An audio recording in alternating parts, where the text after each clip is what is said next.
Bueno, buenas tardes. Con el propósito de dar cumplimiento al perfil oral de la guía 1 de la materia Gerencia por Procesos, vamos a exponer un poco la lógica del ISO 31000, norma del 2018, y cómo esta, digamos, concibe la gestión de riesgos o la gestión del riesgo.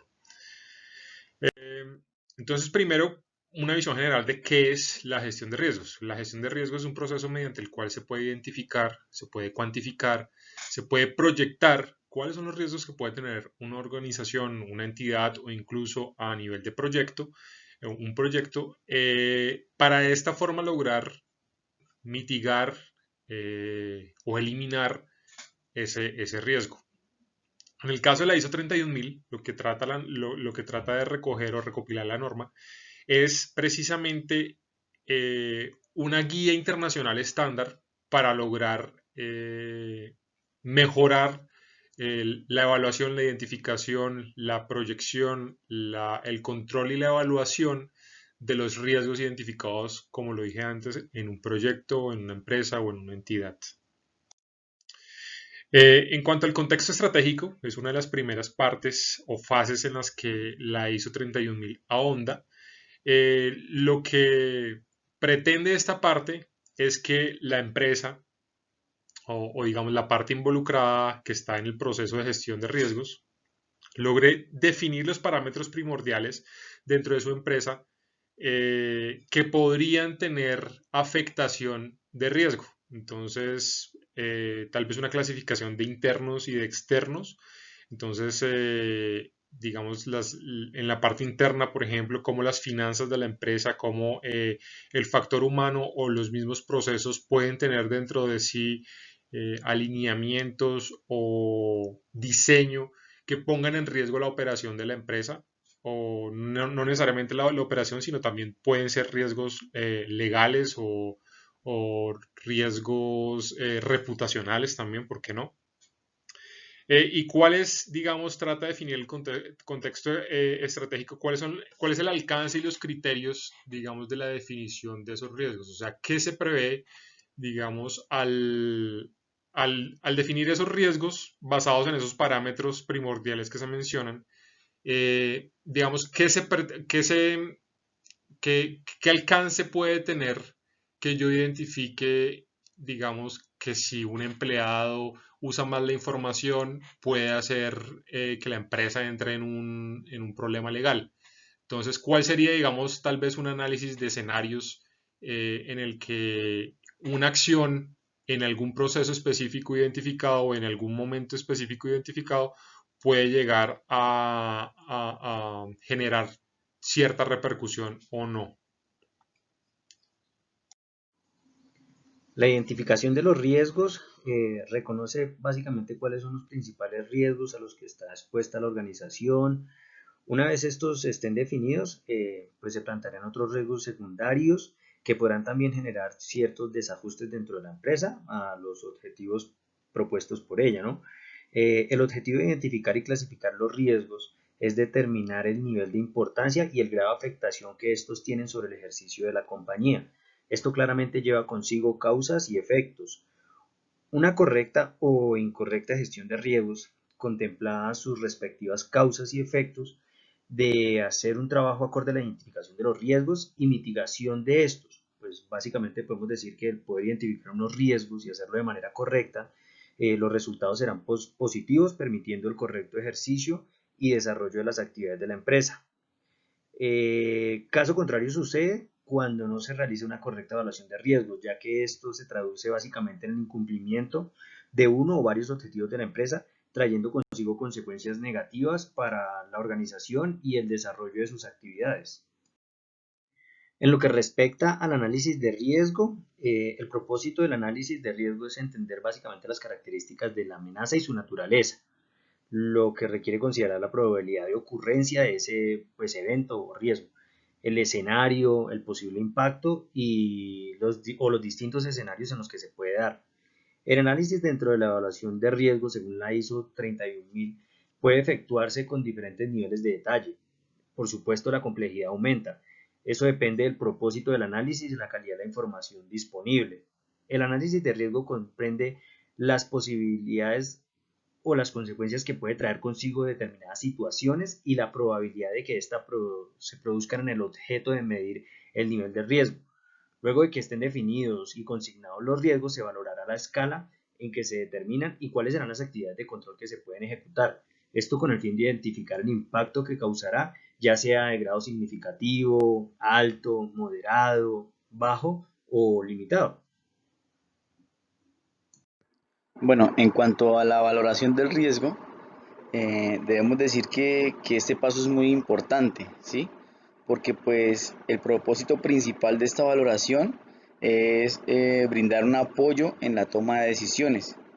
La valoración del riesgo implica comparar los resultados del análisis de riesgo con los criterios establecidos para determinar cuándo se requiere realizar alguna acción adicional o hacer algo de demás, ¿sí? O, digamos, tomar una decisión de poder mejorar la situación.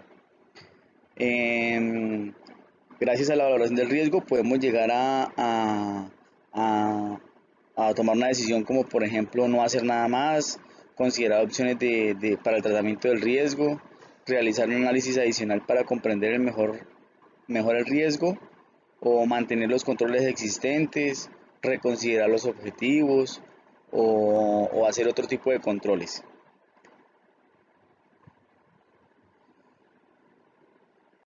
En cuanto al riesgo inherente y el riesgo residual, tenemos estas dos definiciones que son muy claras y nos ayudarán a entenderlas muy bien. El riesgo inherente es el riesgo que sucede dentro de un proyecto, una empresa o cualquier iniciativa que estemos llevando y, y su característica particular es que no se puede evitar, es ineludible. No se puede hacer nada para que no esté, ¿sí? Y el riesgo residual es el riesgo que pese a toda aplicación de medidas, mitigaciones, eliminación, controles que establezcamos, no lo podemos eliminar por completo. Siempre va a quedar ahí. Esos son los dos riesgos, el inherente y el residual.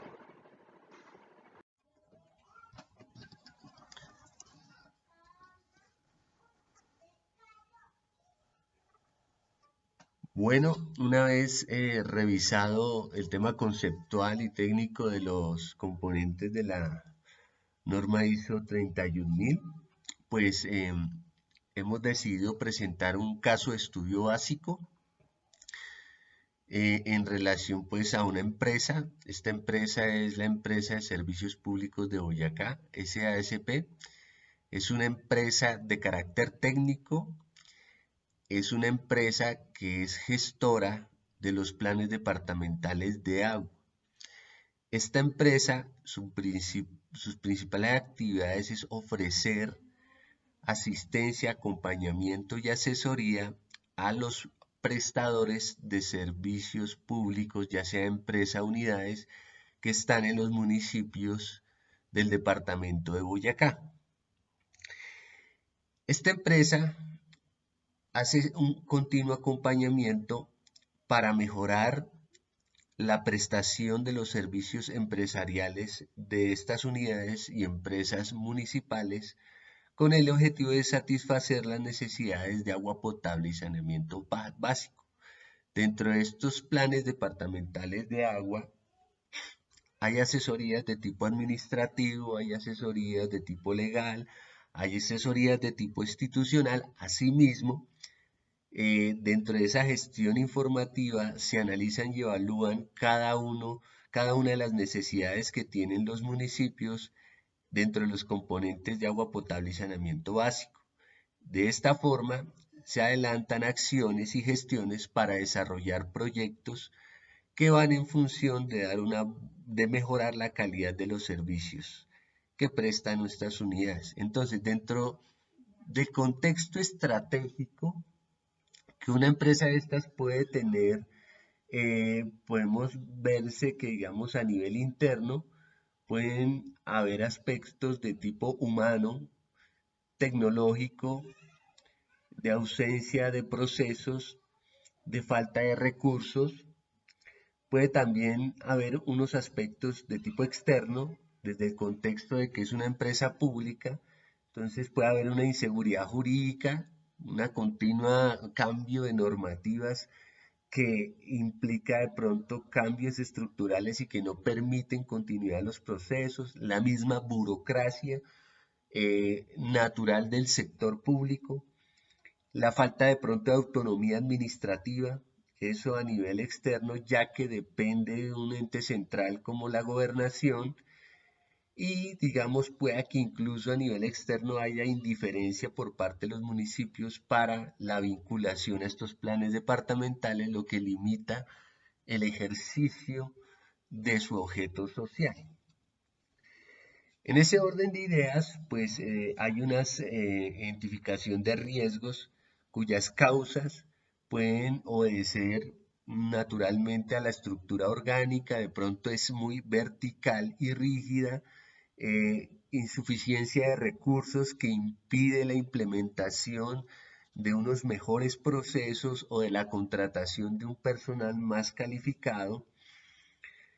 Pueden haber dentro del, digamos, pueden haber también falta de programación de las actividades debido a que por ser una entidad pública, pues la planta de personal permanente es limitada y ahí en su mayoría es planta contratista cuyo tiempo en la empresa es limitado. También dentro de las causas,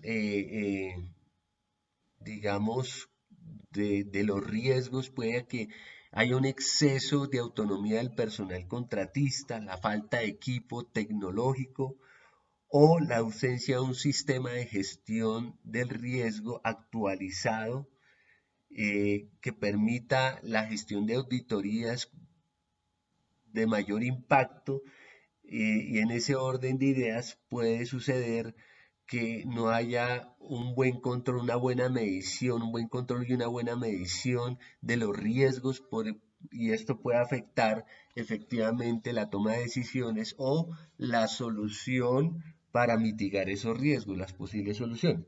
Dentro de estas causas, bueno, dentro de estos efectos de estas causas pueden, dentro de este tipo de empresas, la gestión de procesos de apoyo puede ser incompleta, no puede darle un buen soporte a los procesos misionales o estratégicos, puede haber una información desactualizada o pueda que haya una información poco pertinente, verificable y de utilidad para la estructuración de proyectos.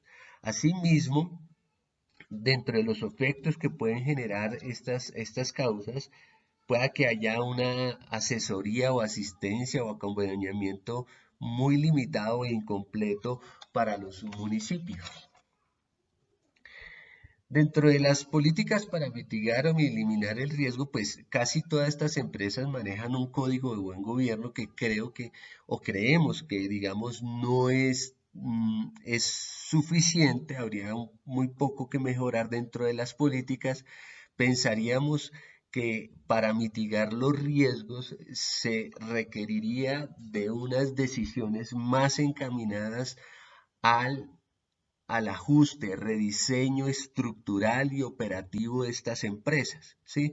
Digamos que estas empresas tienen bastante norma que llevan a desarrollar buenas políticas, pero digamos que en cuanto a mitigación, lo más importante sería una visión,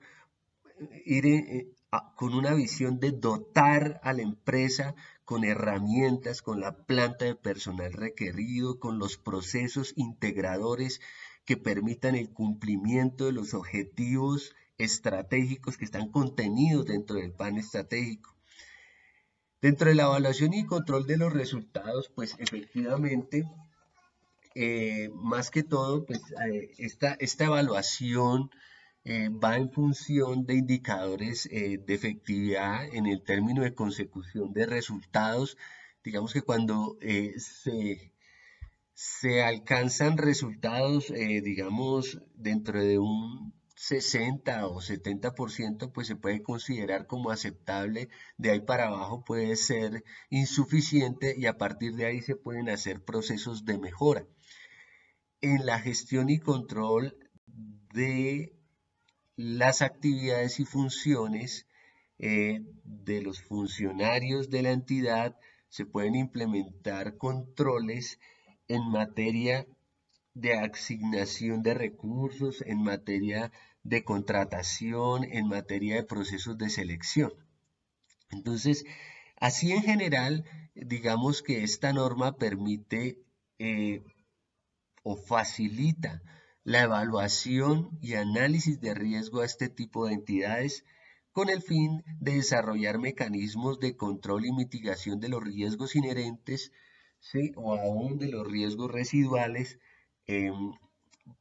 para de esta manera mejorar la calidad de los servicios prestados, la eficiencia en el gasto de los recursos y efectivamente la estabilidad del personal que labora dentro de la empresa.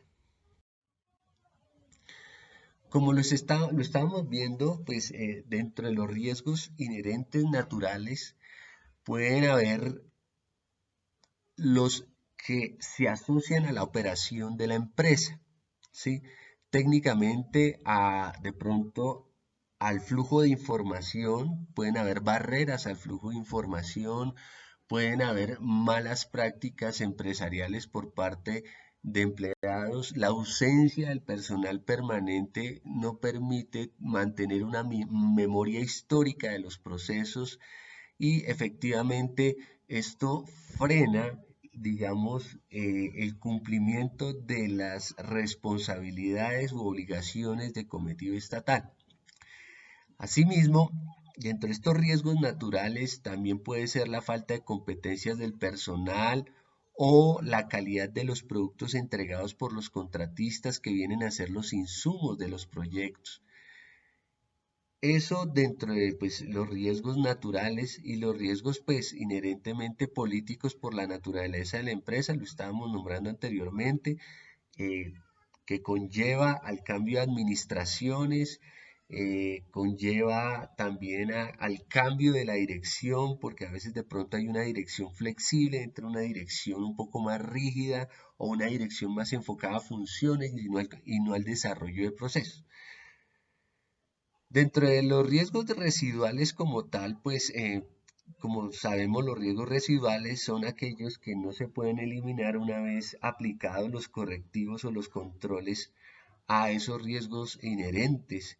Entonces, falta una aplicación de procesos de la empresa a la operación de la misma. Pues digamos que los procesos siempre generan un nivel de efectividad, no necesariamente tienen un 100% de cumplimiento. Entonces, en ese espacio, en esa proporción, se pueden identificar riesgos residuales al cumplimiento de las metas estratégicas de la empresa. Dentro de la estructura jerárquica también hay riesgos inherentes que obedecen, digamos, a la delegación de autoridad, a la delegación de funciones, a la delegación de órdenes, asimismo a la entrega de responsabilidades, a la asignación de cada una de las tareas. Entonces, es importante que haya una comunicación de apoyo bien estructurada dentro de la empresa para mitigar estos riesgos residuales. Estos riesgos inherentemente van en dos líneas. Primeramente, los sistemas de información, cómo son los flujos de información, cómo es la gestión de la información para el tema del conocimiento tácito y explícito, y asimismo el tipo de comunicación. Entonces se requiere por lo general desarrollar canales y medios de comunicación efectiva que generen una buena comunicación de apoyo. En cuanto a la burocracia, buscar que la empresa tenga una integración menos jerárquica y más matricial para lograr una mejor dinámica dentro de los procesos que la empresa tiene implementado para alcanzar los objetivos propuestos.